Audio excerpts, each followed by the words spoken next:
When the German army marched into the Soviet Union in 1941, they believed the campaign would be over in just a few weeks. What they got instead was, well, one of the most brutal winters in recorded history.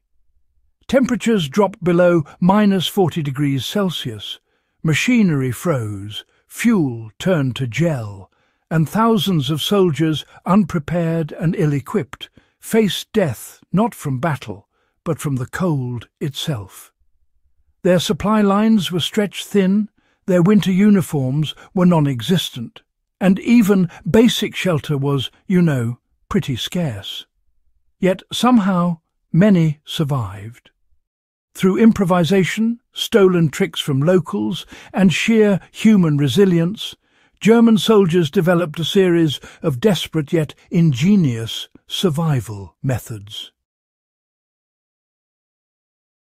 The greatest enemy wasn't the Red Army, it was the cold itself. By November 1941, the Wehrmacht realized they were fighting a war against nature.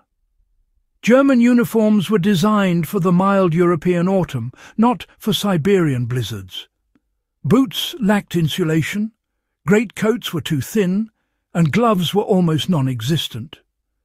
Soldiers reported that their breath froze to their collars and rifles jammed from ice build-up. Frostbite became an epidemic, actually taking more men than bullets. Desperation forced creativity. Many soldiers began to repurpose what little they had. They wrapped rags or newspapers around their feet before slipping into boots. It wasn't elegant, but it trapped air and added layers of insulation. Others stuffed dry grass, straw, or even horsehair inside their clothing to hold warmth, a crude but effective early version of modern synthetic insulation. Even the act of sleeping became a tactical decision.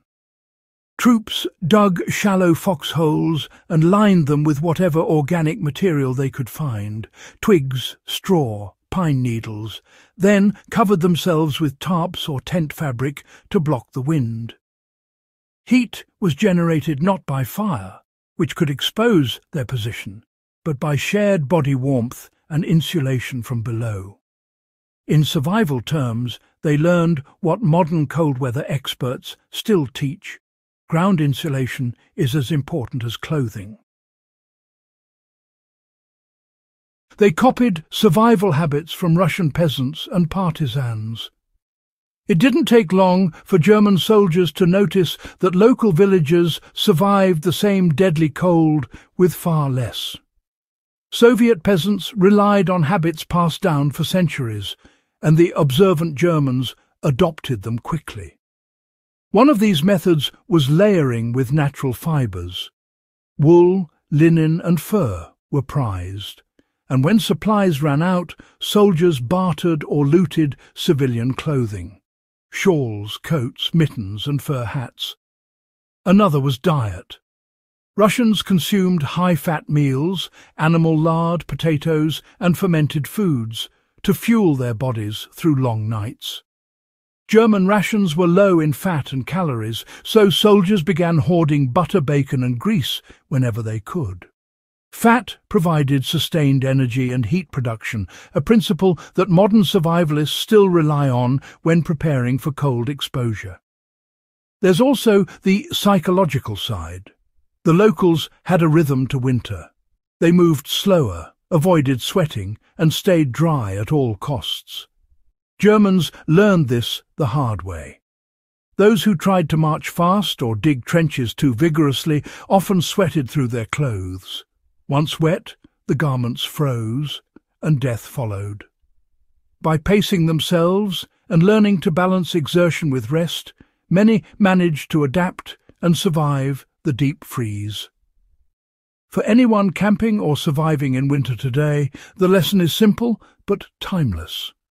Stay dry, move deliberately, and eat for heat, not just for hunger.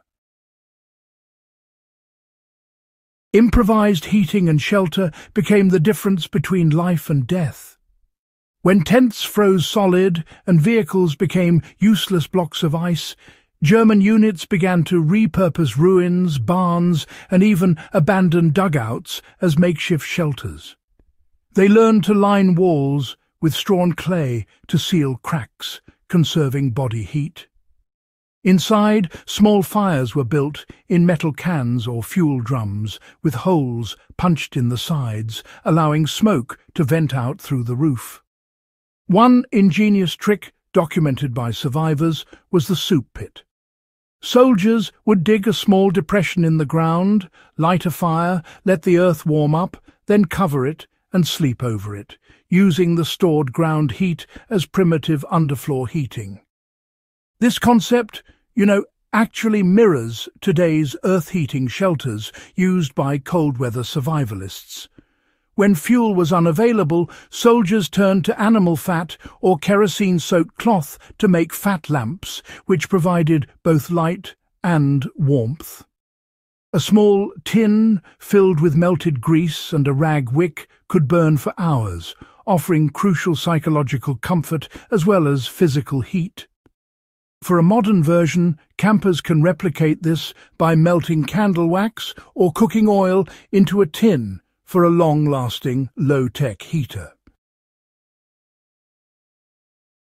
They redefined the meaning of resourcefulness under extreme conditions. In the field, every item became multi-purpose. Helmets were used to melt snow for water. Boot grease doubled as frostbite prevention. Spare clothing was cut into strips and wrapped around rifle barrels to stop them from freezing shut.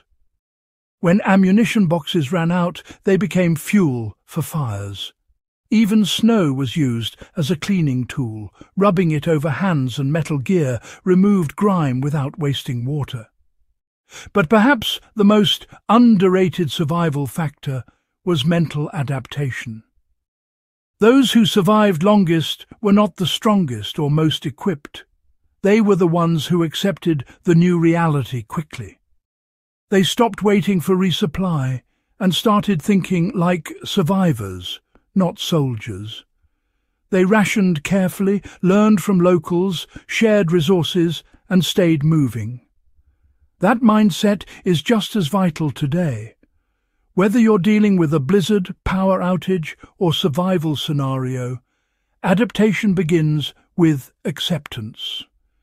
Gear can fail, plans can crumble, but the ability to reframe your situation and make use of your surroundings is what separates endurance from collapse. The war ended, but the lessons remain timeless. By the end of that first Russian winter, the German army had lost hundreds of thousands of men, not all to enemy fire, but to exposure, starvation, and frostbite. Yet those who endured became living manuals of field survival. Their methods, born of desperation, became part of post-war military doctrine for cold weather survival. The principles they discovered, layer insulation, stay dry, eat fat and conserve heat, are now embedded in modern training from NATO to Arctic expeditions. For today's history and survival enthusiasts, these lessons are more than stories. They're proof that knowledge and improvisation can sometimes overcome even the harshest environments. Whether you're a prepper stocking up for winter, a camper testing your limits, or simply a student of history, remember that survival is rarely about equipment. It's about adaptation. If you value in-depth wartime survival insights like this, make sure to subscribe and share this video. In the Beginning continues to uncover the forgotten tactics and raw field wisdom that kept ordinary soldiers alive in impossible conditions. Knowledge as valuable today as it was on the frozen steppes of 1941.